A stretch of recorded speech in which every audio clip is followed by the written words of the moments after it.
My name is Isabel. I'm 30 years old, and I live between Denver and Napa Valley. That morning, the sun had barely risen over the Rockies when my phone buzzed with a short message from my mother. 8 words, clean and cold. Easter brunch this year, just your sister's family. I stared at the screen for a long moment, the silence in my apartment stretching thin. Then I typed back 2 words that tasted like finality. Have fun. Just like that, another holiday was erased from my calendar. The same hollow pattern I'd known all my life, Venus in the center of the table, me somewhere on the fringe, holding a polite smile while everyone else basked in her glow. I could almost hear the clinking of silverware, the laughter circling around her, the familiar line my parents loved to say. Venus is such a delight. The ache was sharp but strangely quiet this time, because what they didn't know, what none of them knew, was that I wasn't the same girl waiting for an invitation anymore. 3 years ago, I bought a $6 million vineyard hidden in the golden hills of Napa Valley. It's my secret world, my proof that I can build something beautiful without needing anyone's permission. And this year, I won't sit alone. I'll host my own Easter brunch beneath the vines and invite everyone who ever felt forgotten. Have you ever been excluded from your own family's celebration? If you have, tell me where you're listening from so I know that on this journey, I'm not alone. Growing up, my life was a long rehearsal for invisibility. My parents, Judy and Robert, never said they loved one of us more, but everything about our home whispered it loudly enough. My younger sister, Venus, was the sun around which the entire family revolved. She was beautiful even as a child, blonde curls, dimples, the kind of easy laughter that made adults melt. Every neighbor, every visiting aunt, every teacher my mother chatted with at the grocery store heard the same introduction. This is Venus, our youngest, she's such a star. And when I trailed behind, clutching a book or carrying the grocery bags, they'd add, as if by obligation. And that's Isabel, Venus's sister. It was never Isabel on my own. Always a shadow tied to her name. I learned early how to nod and smile through it. When I was 14, one Easter morning carved itself permanently into my memory. The living room smelled of glazed ham and cinnamon rolls, sunlight spilling across the carpet as my parents set the pastel baskets on the table. I remember the soft rustle of tissue paper, the shimmer of foil-wrapped eggs, the excitement in Venus's eyes as she tore through her basket. At the bottom, nestled between a pink ribbon and a chocolate bunny, was a gold bracelet with her initials delicately engraved. Mom kissed her cheek and said, "You deserve this, sweetheart. You've made us so proud." I waited, my heart thumping with quiet hope, scanning the table for one with my name. There wasn't any. Just the empty space where something should have been. When Mom noticed me looking, she smiled that distracted, half-apologetic smile and said, "You're older now, honey. You don't need toys anymore." I nodded, pretending to agree, pretending it didn't matter. But something inside me cracked that day, not from the missing bracelet, but from the confirmation that I was already fading from their frame. That pattern never changed. Venus danced through life collecting praise like Easter eggs hidden just for her. When she became captain of the cheerleading team, Dad threw a barbecue for the entire neighborhood. When she won her first debate, Mom sent out photos with captions about her brilliant little girl. When I won first place at the science fair for building a small autonomous drone from scratch, they simply said, "That's nice, Izzy, but don't stay up so late tinkering. You'll ruin your eyes." The next day, they told everyone at brunch about Venus's latest performance instead. My project sat on the shelf in the garage until it gathered dust. Even family dinners revolved around her orbit. Dad would ask, "How's Venus's practice going?" Mom would add, "Her coach says she's a natural leader." I'd try to chime in, to share that I'd been invited to a state-level competition or that I'd fixed our old computer from spare parts. But the moment I spoke, someone would interrupt with, "Oh, that reminds me, Venus needs a new uniform before next week." The conversation would slide away like water off glass, leaving me with my half-finished sentence hanging in the air. I learned to stop trying. Holidays were the hardest. Easter, Thanksgiving, Christmas. Every celebration was another reminder that I was an extra in someone else's story. Venus's name was stitched on every stocking, carved into every pastel egg, printed on every handmade card. Mine was either missing or misspelled. Mom said it was an oversight. Dad said, "Don't be sensitive." But when you grow up being told not to be sensitive, you start mistaking numbness for strength. I told myself I didn't care about the baskets, the gifts, the applause. I told myself I was better off being quiet, invisible, independent. But each year, when I saw Venus's perfect little world glitter under the spring sunlight, the family photos, the matching dresses, the laughter that excluded me, I felt the same hollow echo deep inside. No basket for Isabel, no name on the egg. The cruel part was, Venus wasn't cruel. She didn't rub it in, she didn't even notice. She was simply the chosen one, her smile enough to win over anyone. And maybe that's what hurt the most, that her perfection didn't come from malice, but from the way everyone else decided she was worth celebrating. My parents didn't see me working late in the garage, soldering circuits under the dim light. They didn't see the notebooks full of equations, the quiet victories that came without applause. To them, I was just steady, serious Isabel, the one who didn't need attention because she could handle herself. That label stuck to me for years. Strong one. Independent one. Doesn't need help. It sounded like praise, but it was really permission for them to overlook me. Every time Venus stumbled, there was a safety net waiting: new tutors, private coaches, comforting hugs. Every time I struggled, there was silence, followed by, "You'll figure it out, you always do." I did, but it cost me pieces of warmth. I didn't realize I was losing until later. Looking back, I can still picture that 14-year-old girl sitting quietly on the couch, watching her sister hold up the golden bracelet, everyone clapping, the camera flash bright against the window. I can feel the tiny tremor in her hands as she folded the napkin over her lap and whispered, "It's fine." I wish I could go back and tell her that it wasn't fine. That the missing basket wasn't just about a forgotten gift. It was the beginning of a pattern, one that would teach her to shrink so others could shine. When I turned 17, I thought the tide might finally turn in my favor. The day the thick envelope from Stanford arrived, I ran into the living room with it still trembling in my hands, my heart pounding so hard I could barely speak. "I got in," I whispered, my voice breaking into a laugh, half shock, half joy. Dad looked up from the newspaper, squinting as though I had interrupted something trivial. "Stanford?" he said after a pause. "That's so far away. Are you sure that's a good idea?" "Venus is applying to Boulder. It's closer, much more convenient for everyone." Mom nodded, already lost in thoughts of her youngest. "Maybe you could transfer later, once you realize how lonely it gets so far from home." I stood there, the letter crinkling in my hands, the black and white crest staring up at me like a secret they couldn't understand. I wanted them to be proud, to say, "Finally, Isabel, you did it." Instead, all I got was the same undertone of dismissal. "You're the difficult one for wanting more." I left anyway. The morning I packed, Venus was still asleep, her room a pastel museum of trophies and curling ribbons. Mom hugged me quickly, like she was late for something, and Dad said, "Call when you get there." The drive to California felt endless miles of asphalt stretching between who I was and who I might become. When I finally stepped onto the Stanford campus, I breathed in the scent of eucalyptus and freedom, but it came with the heavy taste of solitude. My scholarship covered tuition, but not much else. Books, food, housing, I had to find a way on my own. I picked up shifts in the library cafe, sometimes working until midnight, my fingers raw from handling dishes.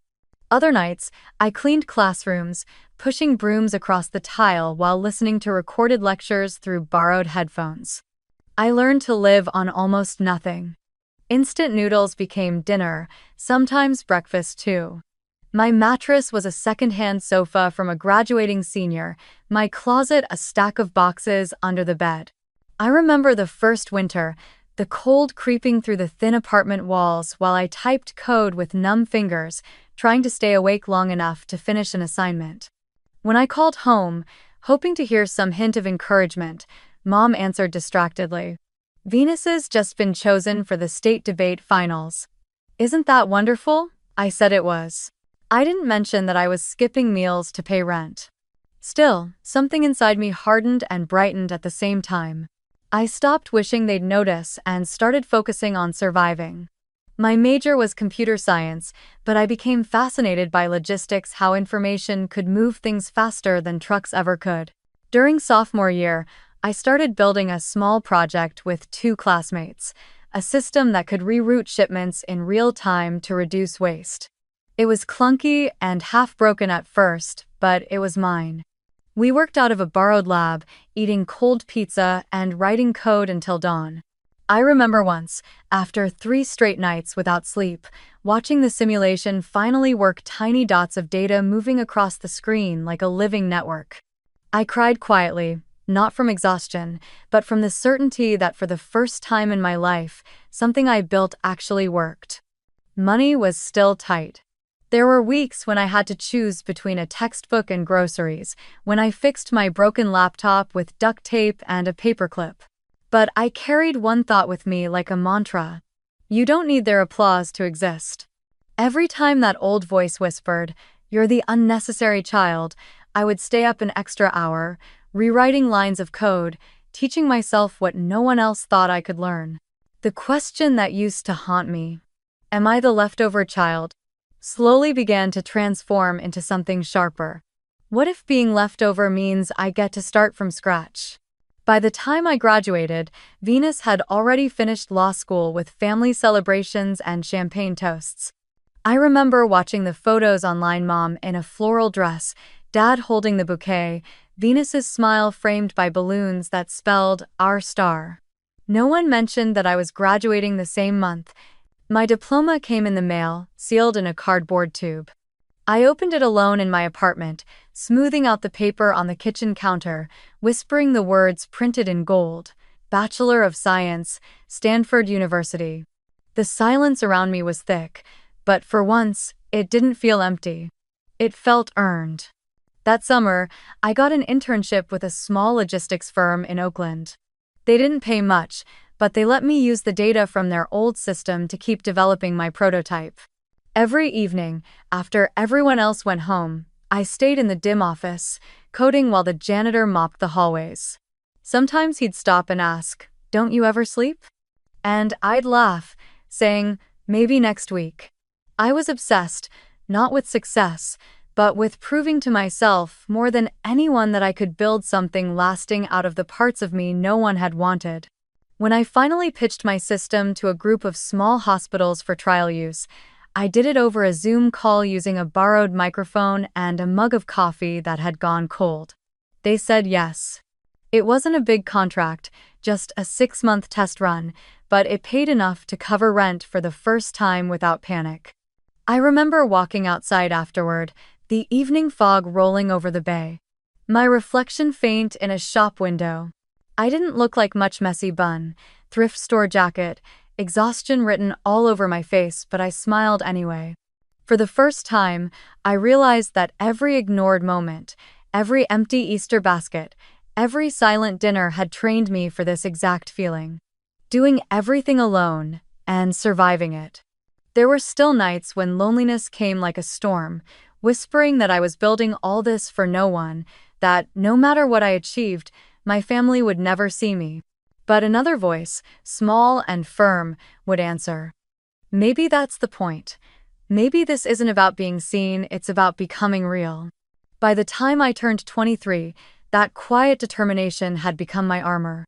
I stopped waiting for validation and started writing my own story, line by line, mile by mile, paycheck by paycheck. Every decision, every sleepless night over a glowing screen was a brick in the foundation of something they couldn't erase. And though I didn't know it yet, all those nights spent coding alone under the flicker of fluorescent light were planting the first seeds of a future far from their table. A vineyard, bathed in sunlight, waiting to bloom. The first version of my company was built on panic, caffeine, and faith. After graduation, I convinced 2 classmates to join me in turning the routing project into a small startup focused on medical logistics. We called it MedChain. The idea was simple. Hospitals were losing millions each year because supplies didn't reach the right place at the right time. If we could build an algorithm that tracked every shipment and redirected it instantly when emergencies hit, we could save lives and money. It sounded revolutionary on paper. In reality, it was chaos. We worked out of a cramped warehouse office in Oakland, half of our computers secondhand, the other half borrowed. I slept on a couch wedged between filing cabinets. We had no investors, no safety net, and only one credit card, mine, nearly maxed out. By the 3rd month, our bank balance was down to $426. Payroll was due in 3 days. My co-founder, Mark, stared at the spreadsheet like it was a death sentence. "We're done, Izzy," he said. "No one's going to trust a bunch of 20-somethings with hospital logistics." He wasn't wrong. Every cold email, every pitch, every call ended the same way: too risky. That night, I sat alone in the flickering blue light of my monitor, scrolling through contact lists until my eyes blurred. Then I saw at a small hospital in Fresno that had once reached out months earlier about route optimization but never followed up. On impulse, I wrote, "Give us 1 week, no charge. If it doesn't cut your delivery time by half, we'll delete the software ourselves." The reply came the next morning. 1 week. We didn't sleep for 5 days. We coded through takeout meals and power naps, patching bugs while the system processed live hospital shipments. When the week ended, the hospital's director called. His tone was cautious, but there was a trace of awe. "Your system rerouted a critical oxygen delivery in under an hour," he said. "You just saved us $30,000 and 2 lives." I sank into the chair, the tears hitting before the words did. We sent the invoice, barely believing it would clear. It did. Payroll made it through that month. We survived. Then, almost overnight, the world changed. The pandemic swept across the country like wildfire, and suddenly every hospital was desperate for what we'd built. Masks, ventilators, gloves, all trapped in warehouses while frontline workers begged for supplies. Our little startup, once ignored, became a lifeline. We repurposed every line of code for emergency routing. We worked 16-hour days, eyes burning, hands shaking over keyboards as trucks moved across the map in real time. Every blinking dot represented a shipment of hope. One night, I got a call from a nurse in New York. "Your system just rerouted 200 ventilators from a warehouse in Texas," she said, her voice breaking. We were hours away from running out.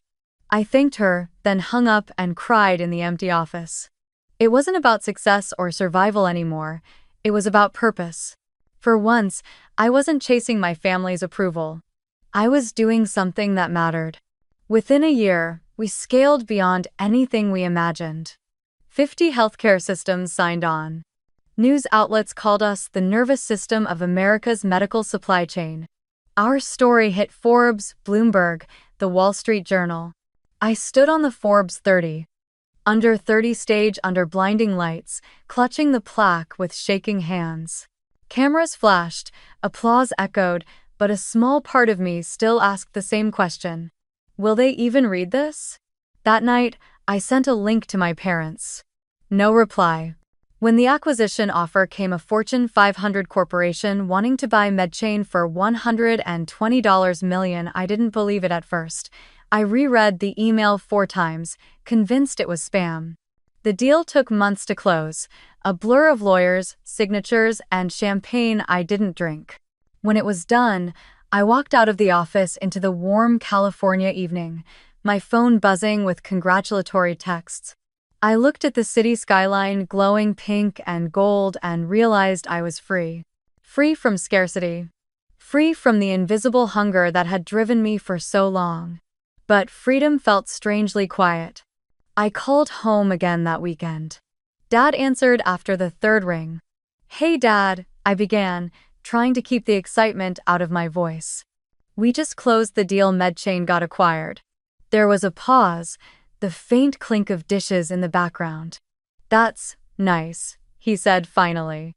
"You know, Venus just made partner track at her firm in Boston. We're so proud of her." I swallowed hard, forcing a laugh. "That's great," I said. "Tell her congratulations." When we hung up, I sat there, staring at the screen, feeling the same old ache rise again, the kind that doesn't sting anymore, just leaves you hollow. A month later, there was a family gathering at my parents' house in Indiana. I flew in, thinking maybe, just maybe, this time would be different. The house looked the same: white curtains, pastel walls, the smell of lemon cleaner and pot roast. Venus arrived in a cream blazer, her husband trailing behind her, baby in arms. The moment she walked in, the room came alive. "Our brilliant attorney. You're glowing." My mother fussed over her, brushing invisible dust off her sleeve, adjusting the baby's bonnet. When I entered, Dad greeted me with a polite nod. "Oh, Izzy's here too," he said, as if I were a last-minute addition to the guest list. Dinner was long. Every story, every compliment circled back to Venus, her firm, her new house, her baby. When I finally mentioned that MedChain had been featured in Time magazine, Dad smiled vaguely and said, "That's technology, right? I never quite understand those things." But Venus's boss just called her indispensable. Everyone laughed. I laughed too, but my smile didn't reach my eyes. Later that night, I stepped out onto the porch. The air was cool, carrying the faint scent of lilac. Through the window, I could see them gathered around Venus's baby, cooing like she'd given birth to the second coming of Christ. I thought of the nights I'd eaten instant noodles under fluorescent light, the deals I'd fought to save, the code that had kept people alive during a global crisis. And yet, to them, I was still just Isabel, the quiet one, Venus's sister. But that night, something in me shifted. I realized I no longer wanted their validation. It wasn't anger, it was clarity. Their world was small, orbiting endlessly around its chosen Sunday. Mine was wide and wild, filled with code, light, and potential. I no longer needed a seat at their table. I could build my own. When I flew back to California, I didn't unpack for 2 days. I sat on the floor of my apartment, surrounded by cardboard boxes and silence, replaying that evening in my mind. The moment Venus smiled at me with polite pity. The way Mom brushed past me to refill her wine glass. The indifference in Dad's tone. For a long time, I thought their disregard was my wound, but now I understood it was my fuel. The same fire that had built a company from nothing could build something even bigger. A week later, I drove north to Napa Valley.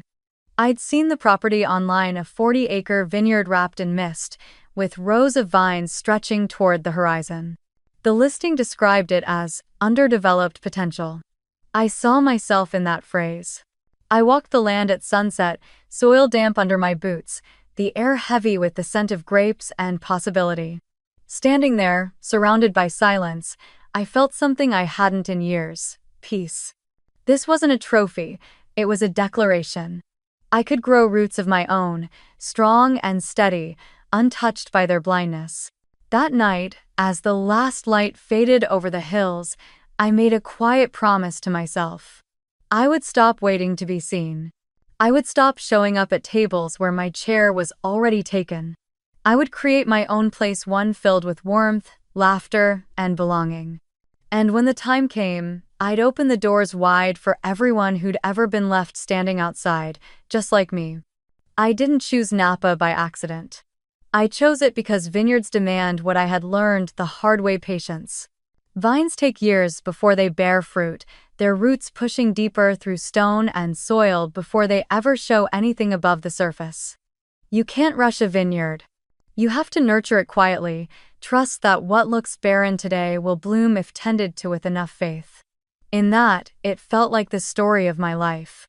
I had spent years buried under other people's shadows, growing silently in the dark, learning to survive on scraps of light.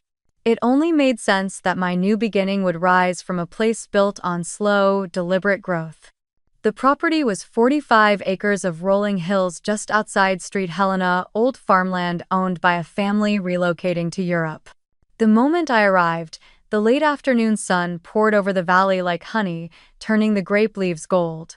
The air smelled of earth and oak, and somewhere in the distance, a hawk cut through the sky. The realtor was talking about irrigation systems and zoning permits, but I barely heard her. I was staring at the empty field behind the barn, imagining rows of vines stretching to the horizon, a wooden table under a pergola where laughter could finally belong to me. When I signed the contract, the total came to just over $6 million. A terrifying number once, now merely a symbol of everything I'd fought to earn. But to me, it wasn't about luxury, it was about roots. That day, I told myself I wasn't buying land. I was planting a future. I hired a small team of local builders and architects, people who understood the valley's rhythm. I wanted a home that felt honest, not a showpiece. The main house was built from cedar and reclaimed barnwood, each beam sanded but not polished to perfection.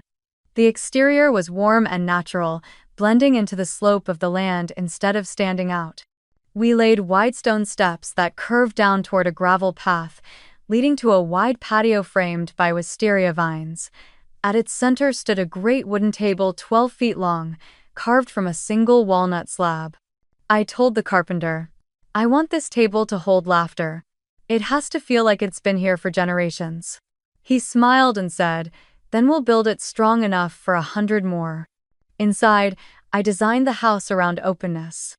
The kitchen was the heart, an open space with black granite counters and copper pans hanging from a steel rack. The oven was brick, with a wood fire hearth perfect for baking bread.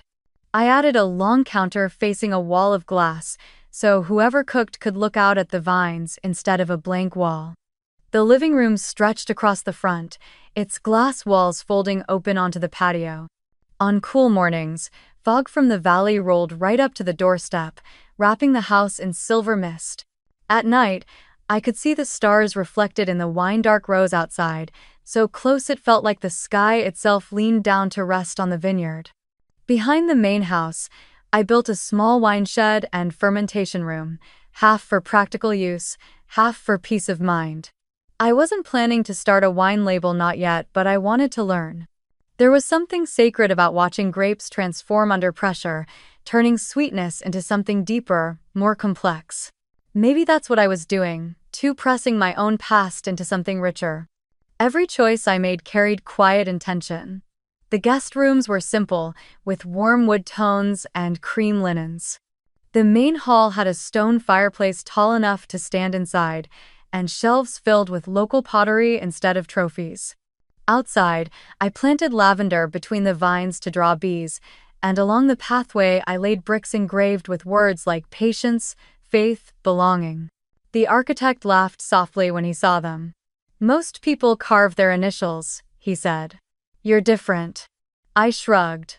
Names fade, meaning doesn't.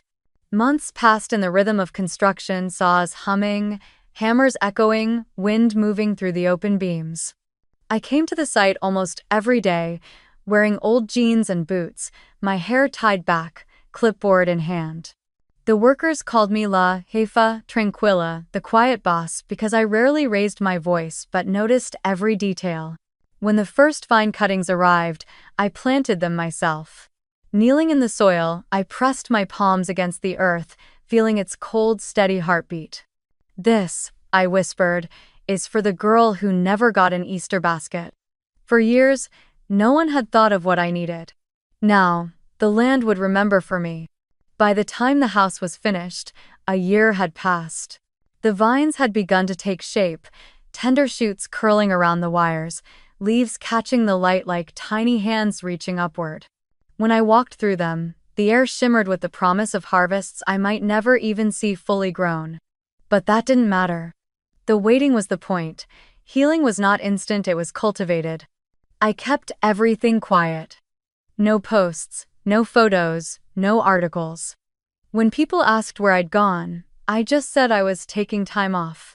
The vineyard wasn't for bragging rights or Instagram filters. It was my sanctuary, and I wanted it untouched by the noise of comparison. For once, I wanted something that existed simply because I loved it, not because I had to prove I could. Sometimes I'd stay there alone for days, sleeping on a mattress while the furniture was still being delivered. In the evenings, I'd light the fireplace, pour a glass of local wine, and sit by the window watching the hills fade into dusk. The silence was thick but comforting.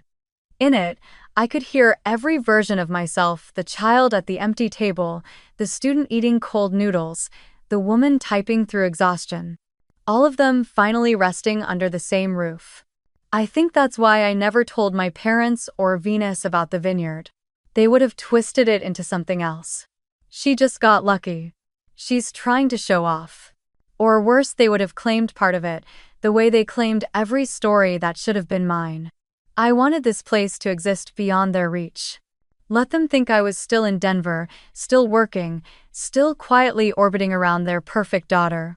Meanwhile, I was building something entirely my own. Each time I visited Napa after that, I brought something small to add: a rug woven by a local artisan, a hand-carved olive bowl, a single photograph of me and the team from the early MedChain days.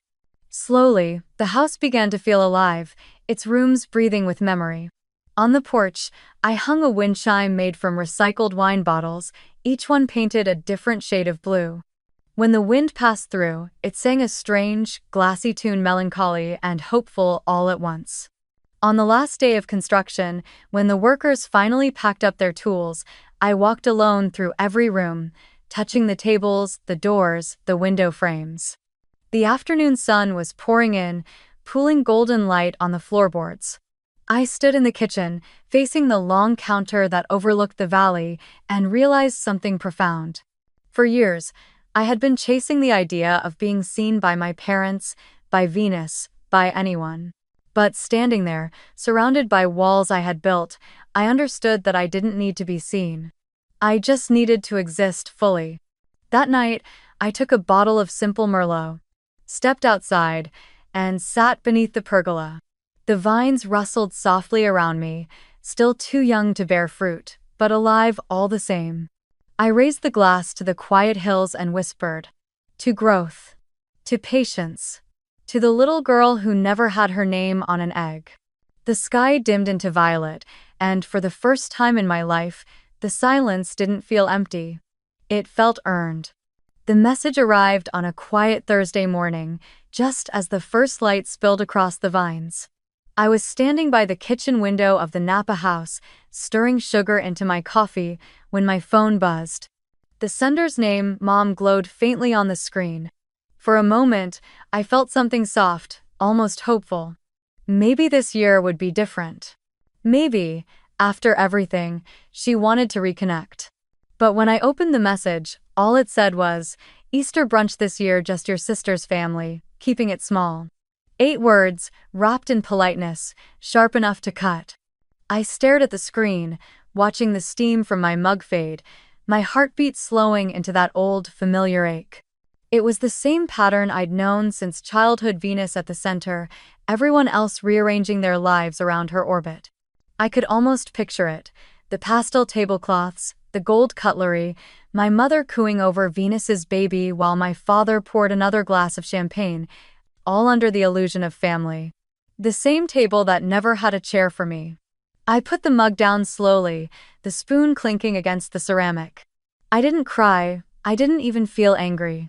Just a strange calm settling in, the kind that comes after years of repetition.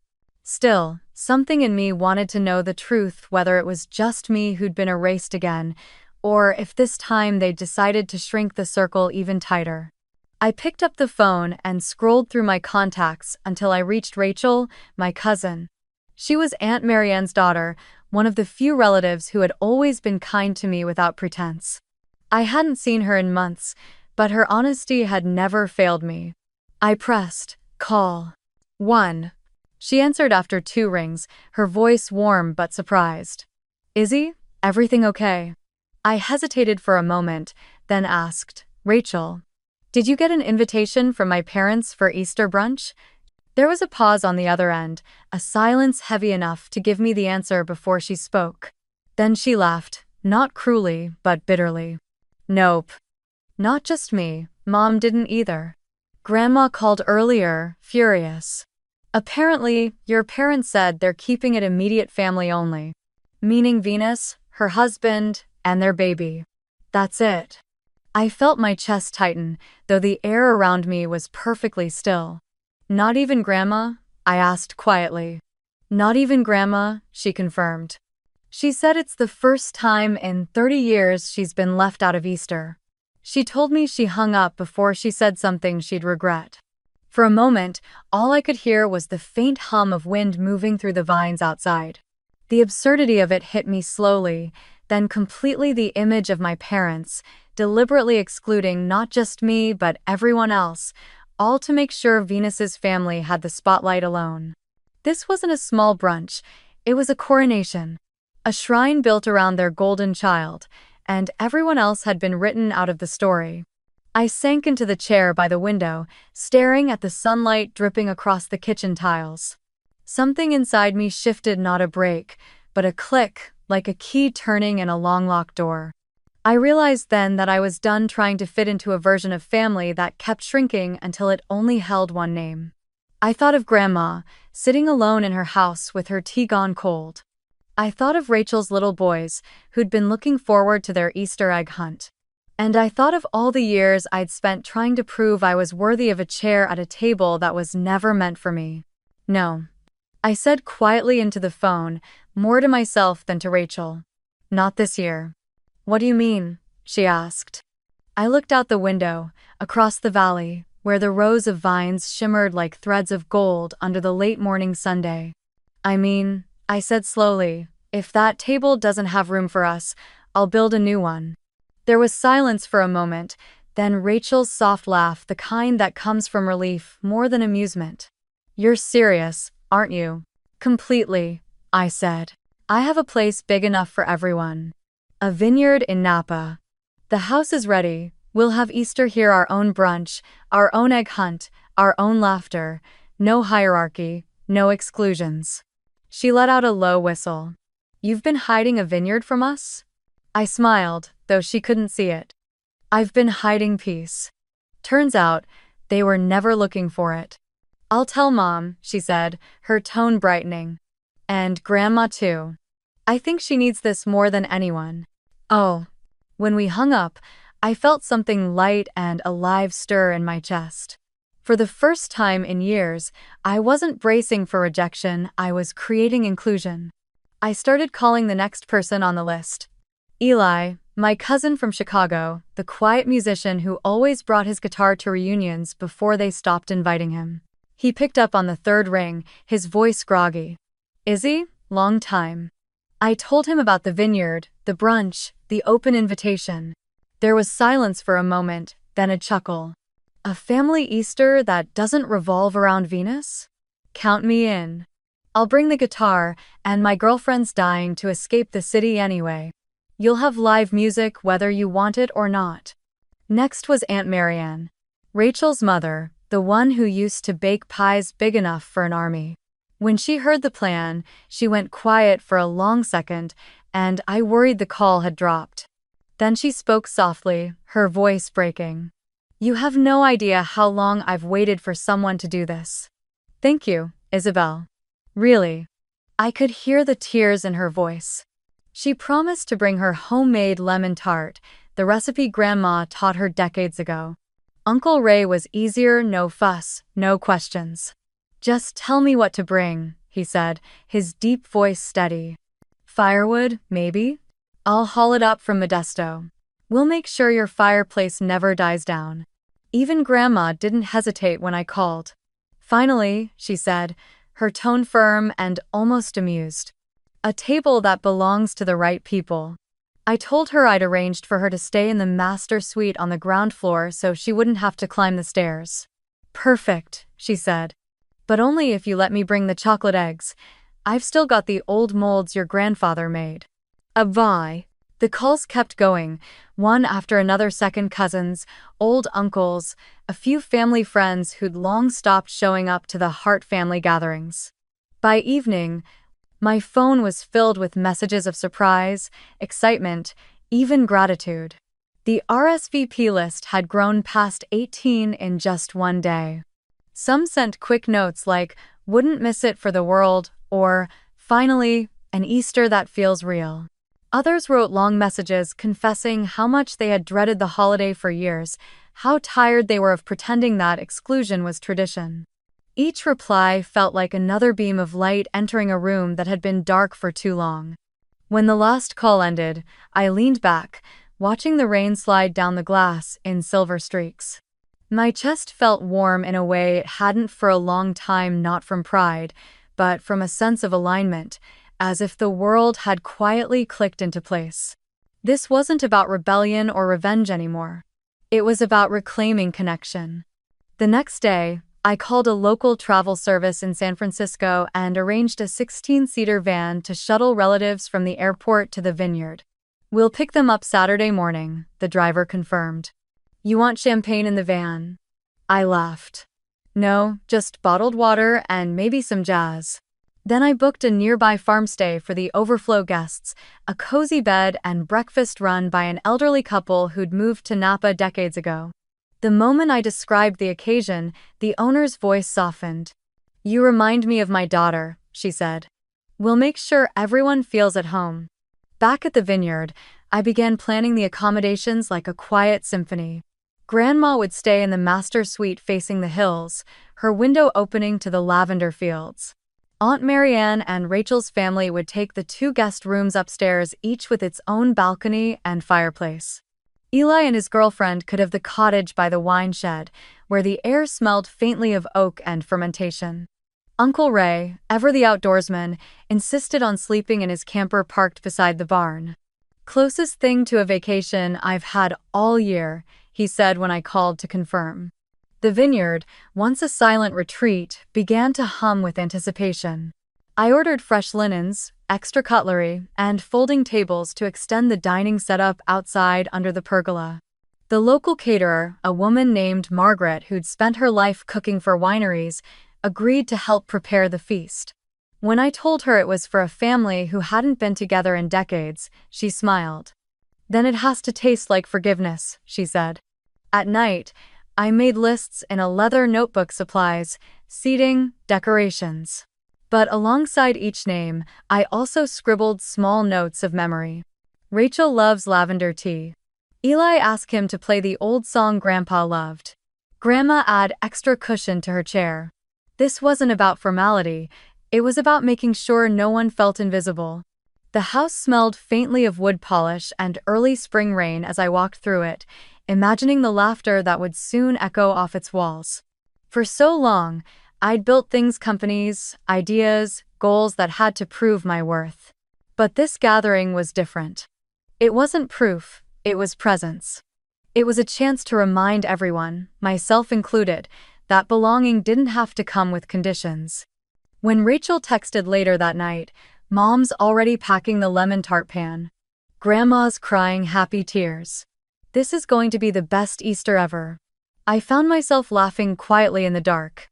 Outside, the moon had risen, silvering the vineyard rows, each vine glowing faintly under its light.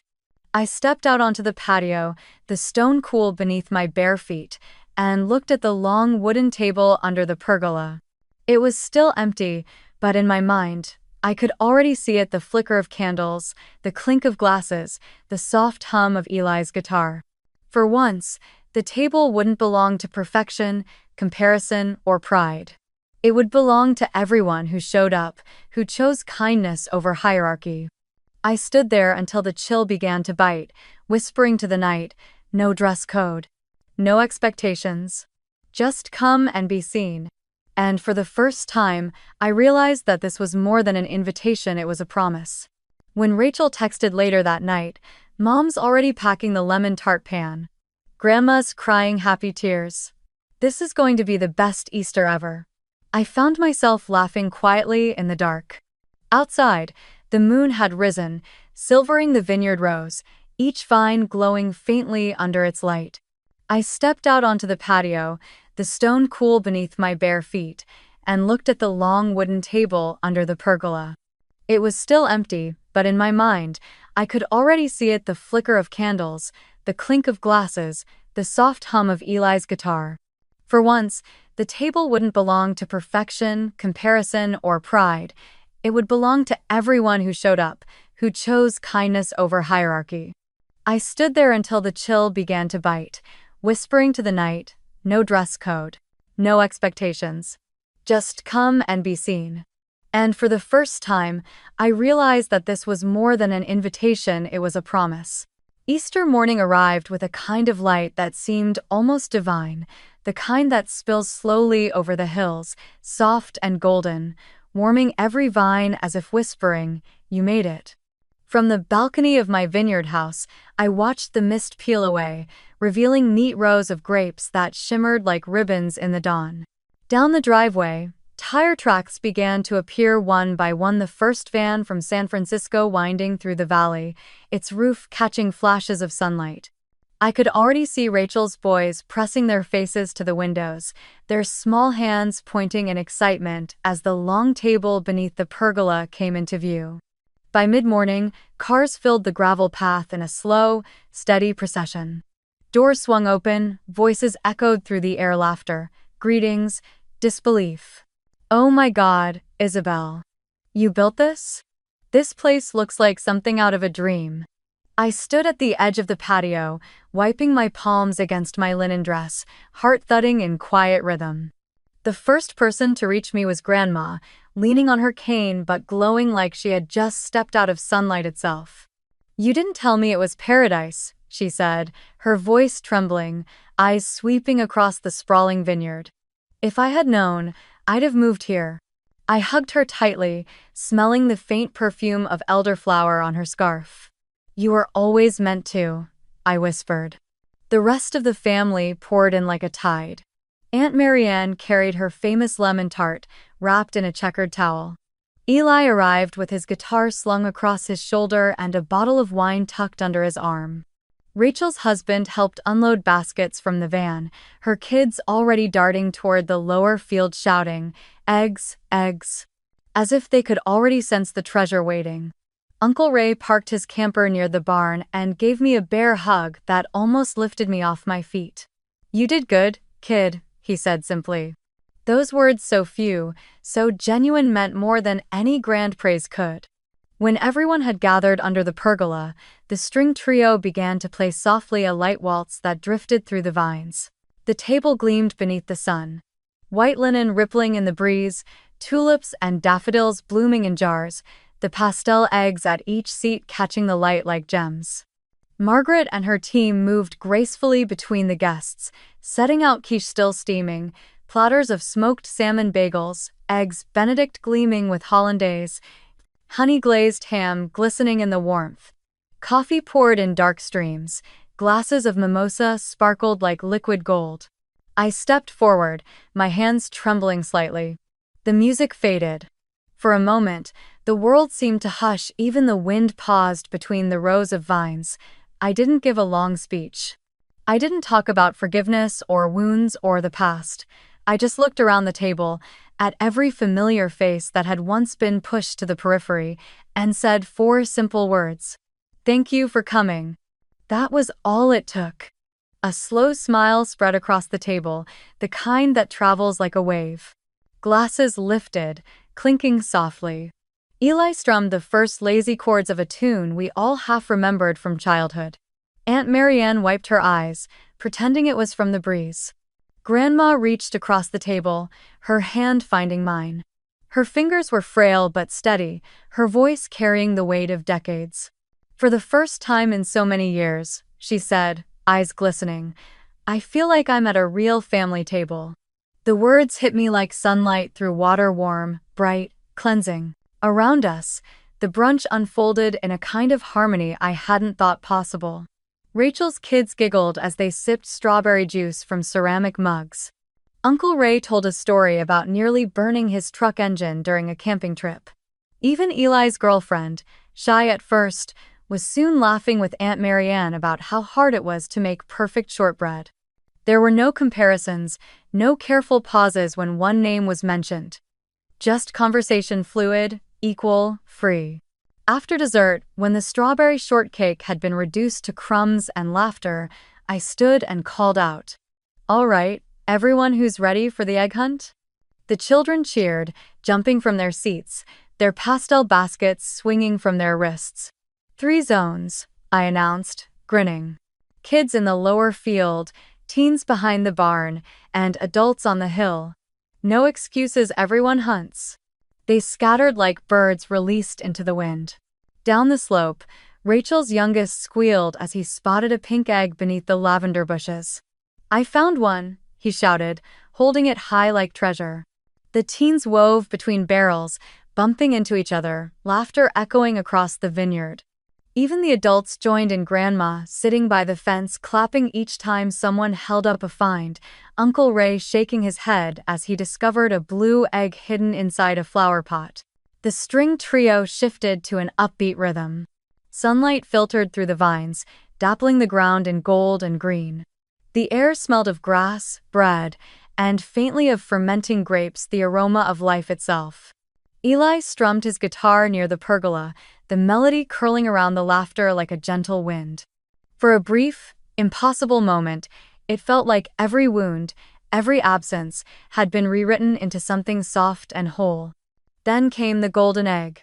Rachel's eldest, a quiet girl with freckles and a shy smile, found it beneath the oldest vine. She gasped and held it up, and everyone gathered around her. The gold leaf shimmered in the sun like fire. "Open it," someone shouted. She peeled it carefully, her small fingers trembling, revealing the note inside.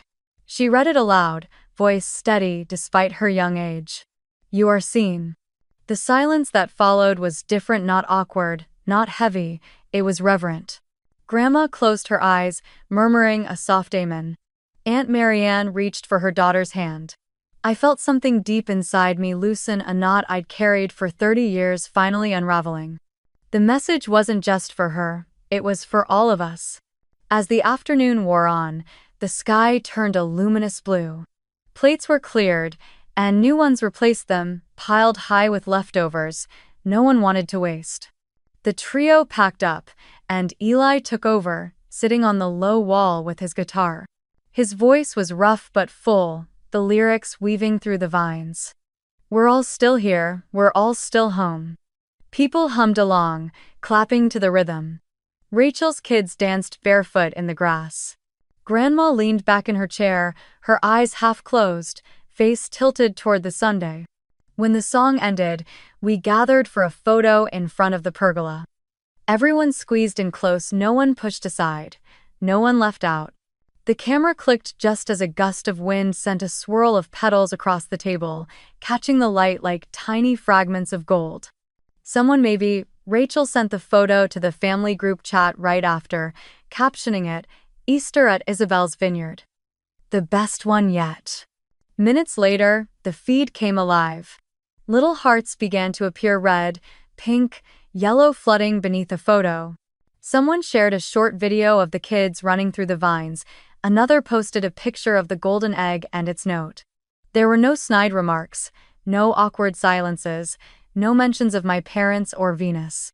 Just simple words. Beautiful. Wish we'd done this sooner. Finally feels like family again. I sat quietly at the edge of the pergola, scrolling through the messages as the sun dipped lower behind the hills. The air smelled faintly of earth and grapes, and the light turned honey-colored. For the first time, the family chat, once a hollow space filled with obligation and polite distance, felt alive, sincere, and safe.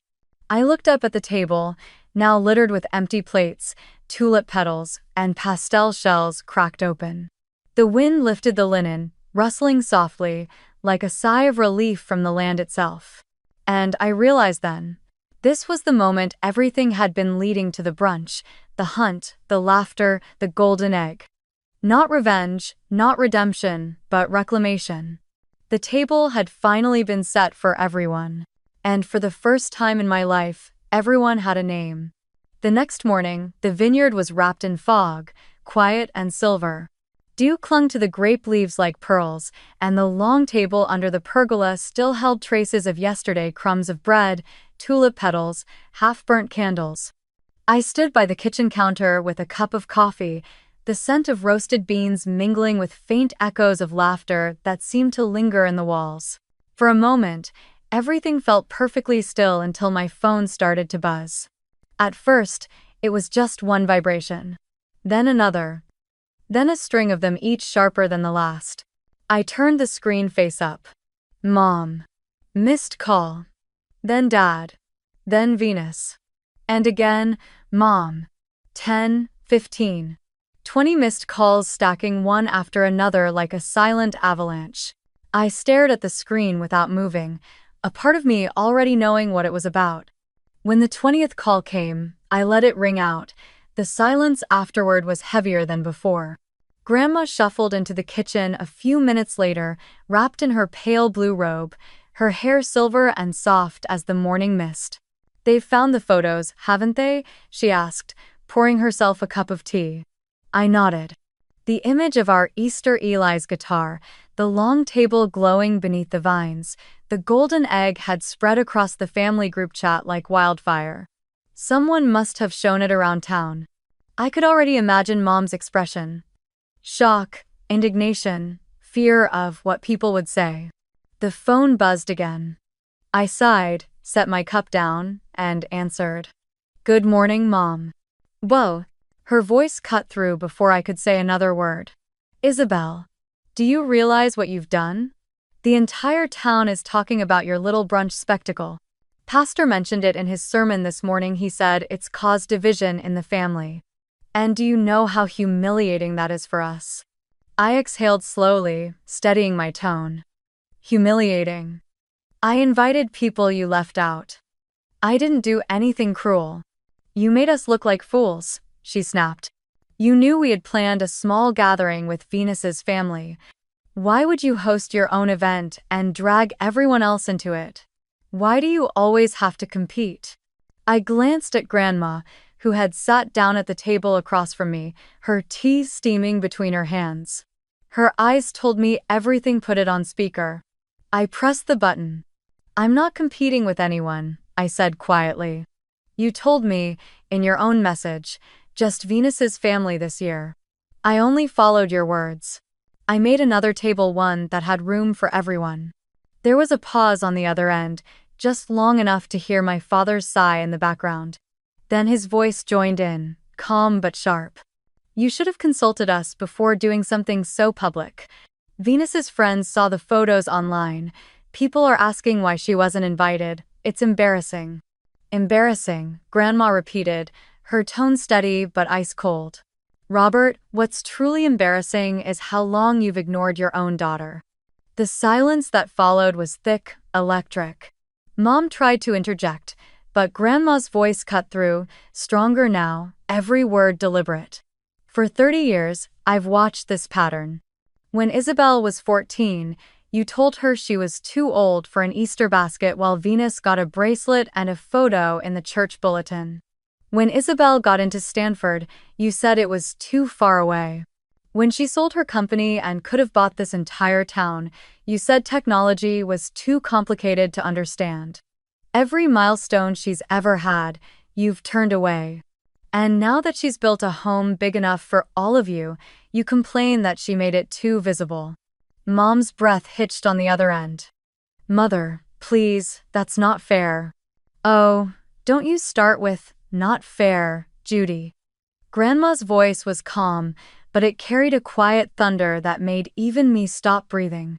"Fairness is exactly what's been missing from this family. You've spent decades shrinking the table smaller and smaller until it could only fit Venus and her spotlight. And now you're angry that Isabel built her own? You call it competition, but I call it survival." The silence after that felt endless. I could hear faint movement, a door creaking, maybe my father rubbing his forehead, the sound of guilt in motion. Finally, my mother's voice returned, softer, thinner. "I never meant to hurt anyone. We just thought she preferred her independence." I almost laughed, but the sound wouldn't come. Independence isn't something I chose over you, I said. It's something I had to grow when I realized you'd never make room for me. My father sighed again, heavier this time. We just wanted to keep things simple, he muttered. Simple? Grandma echoed, incredulous. You mean small. There's a difference. You don't simplify love by cutting people out of it. The air on the line was brittle now, filled with words that wanted to come but couldn't. I looked out the window at the vineyard glowing faintly under the morning sunday. The vines looked peaceful, unconcerned with gossip or pride. They grew in silence, patient and strong the way I had learned to. I took a slow breath. Mom, Dad, I said finally, I didn't host that brunch to spite you. I did it because I was tired of pretending exclusion was tradition. I wanted a family table that didn't revolve around one name. Mom's voice trembled. You could have called. You could have told us. I met Grandma's gaze, then spoke the truth plainly. Would you have listened? There was no answer. Only the faint static of a house that had nothing left to defend. After a while, I said quietly, if you want to talk to really talk, not argue or rewrite history, I'll be here. But not as the daughter begging for a seat. I've already built my table. Aggression. Then I pressed the button and ended the call. The silence afterward was immense, but it wasn't empty, it was earned. Grandma exhaled, setting her teacup down with a small clink. Well, she said softly, I think that's the first honest conversation this family's had in 20 years. I smiled faintly, leaning back in my chair. Do you think they'll ever understand? She gave a slow shrug. Maybe not today. But they'll remember the echo of what was said. And one day, when they're tired of the noise, they'll hear it clearly. Outside, the fog had begun to lift. The sunlight spilled across the vineyard, turning every drop of dew into a tiny prism of gold. My phone lay silent on the table, the screen dark, finally still. I knew more calls would come. More explanations. More attempts to rewrite what had already been lived. But this time, I didn't owe them an answer. Because some conversations aren't meant to end in agreement, only in truth. And I had finally spoken mine. A week passed before I decided to reach out. The vineyard had gone quiet again, the laughter of Easter now just a warm echo carried by the wind between the vines. The long table had been cleared, the linens washed and folded away, but traces of that day still lingered, the faint scent of bread in the kitchen, the tulip petals dried on the gravel, the sound of Eli's guitar still hanging somewhere in the rafters. The silence wasn't lonely anymore. It was full, alive. That Monday morning, as the sunlight spilled across the valley, I wrote a message that took me 3 tries to get right. Dinner here Friday. Just immediate family. I didn't dress it up. No explanations. No expectations. I wasn't inviting them to reopen wounds only to see whether they had the courage to sit down and finally listen. They arrived just before sunset. The light was turning gold over the hills when I saw their car crawling up the gravel drive. My father stepped out first, wearing his usual pressed shirt, but the confidence in his posture had softened. My mother followed, scarf wrapped tightly, her eyes avoiding mine until she reached the porch. Venus came last, her coat too formal for the countryside, her hands clutching her phone like a lifeline. For a moment, no one spoke. The air between us felt like glass, fragile, reflective, full of the things we'd never said. I opened the door. Come in, I said simply. Inside, the house glowed with candlelight. No music, no decorations, no performance, just a single wooden table set for 4. The smell of roasted vegetables and bread lingered in the air.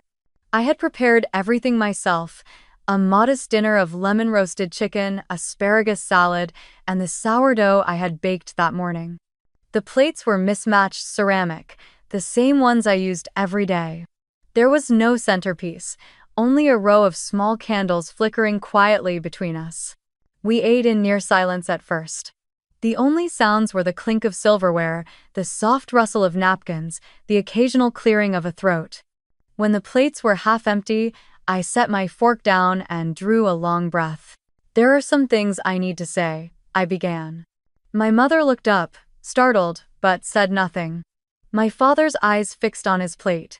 Venus's hand stilled over her glass. "I grew up believing Easter was for everyone," I said slowly. "But somehow, every year, it became less about family and more about Venus. The year I was 14, I didn't get a basket. You told me I was too old.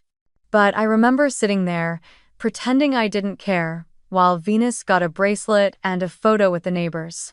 I smiled, but something cracked that day. My mother's lips parted as if to speak, then closed again. When I got into Stanford, you said it was too far. You didn't say congratulations. When I was eating instant noodles in a rented room, building my company from nothing, you sent photos of Venus's new office. When I sold that company for $120 million, I brought you a gift from New York, and you said, I looked at my father. You said technology was too complicated and changed the subject to Venus's promotion. The air was so still I could hear the soft sputter of candle wax. I'm not saying this to blame you, I continued. I just need you to know how it felt to spend a lifetime achieving everything I could, only to be invisible in my own family. I spent years believing something was wrong with me. That no matter how much I accomplished, I'd always be the girl sitting at the kids' table, waiting for her name to be called. My father's hand tightened around his glass. For a long time, he didn't look up. When he finally did, his voice was quiet, stripped of its usual certainty. Maybe I didn't see it all, he said. I thought you were strong. Independent. I thought you didn't need what Venus needed. Mom's eyes glistened, her fingers trembling against the tablecloth. I told myself the same, she said softly. That you didn't want us hovering. I thought you'd outgrown needing attention. But now I realize I was wrong. I didn't give you space, I gave you absence. Her words hung between us like fragile glass. I nodded, not in forgiveness yet, but in understanding. Then I turned to Venus. She hadn't spoken once, her expression unreadable, her gaze fixed somewhere near the candles. For a moment, I thought she might stay silent until the end. But then she lifted her head. Her eyes, usually sharp, looked hollow like someone standing in the shadow of her own reflection. I don't know what to say, she murmured. I didn't realize what it cost you, for me to be their favorite. I thought that's just how things were. She gave a small nod, almost imperceptible. I'm sorry. The apology wasn't perfect, but it was real. I took a slow breath and said quietly, I didn't invite you here to settle scores. I invited you because I needed to speak those words out loud. And because I wanted you to see that I've already moved on. They all looked at me then, waiting. I've built my own table now, I said. It's open to anyone who wants to come, not to take, not to perform, but to be real. If you ever want to be part of that, there's always a seat. But I won't chase anyone to fill it. For a long moment, no one spoke. The candles flickered, their flames bending toward one another like small, trembling hearts. My father gave a quiet nod. My mother reached out across the table, not to take my hand, but to touch the wood in front of her like acknowledging something sacred. Venus looked down, her face unreadable, but her eyes glimmered with something close to surrender. When dinner ended, I walked them out to the porch. The sky had turned a deep violet, the last light spilling over the vineyards in streaks of pink and gold. My mother hugged me briefly, my father shook my hand, and Venus hesitated before whispering, "The view's beautiful." Then they left. As their car disappeared down the hill, I stood in the fading light, the air still carrying the faint sweetness of spring.